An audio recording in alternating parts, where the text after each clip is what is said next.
What do all the dropshipping gurus have in common? And no, the answer isn't that they do dropshipping. They all sell a course on how to do dropshipping. Now, there's going to be two categories of these gurus. There's going to be the ones who have made money with dropshipping, and maybe they still do, but obviously they make a lot more money selling the course because it's a better business model. That's it. It's pure and simple. Or the other option is that they've never actually made money with dropshipping, they just sell a course on it. And you retards believe them and buy their stuff anyway. But either way, what the dropshipping gurus or all the business gurus have in common is that they always sell digital products. Whether they follow their method or not, they sell a course or a community. Why? Because again, that is the best business model you could start.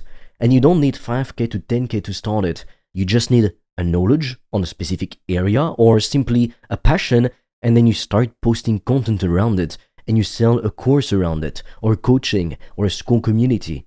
That is basically it. That's what I teach people to do nowadays. And if you're serious about making money online, when you're done watching this video, click the link in the description or in the pinned comment on this video. You'll get access to my private school community and program where I'm teaching people just like you how they can monetize their passion or interests with digital products. It's literally the business model all the gurus are doing, even the ones who tell you to do dropshipping or all these other things. And it's made me thousands of dollars a day. And I am personally gonna show you everything step by step. So click the link in the description below and join today.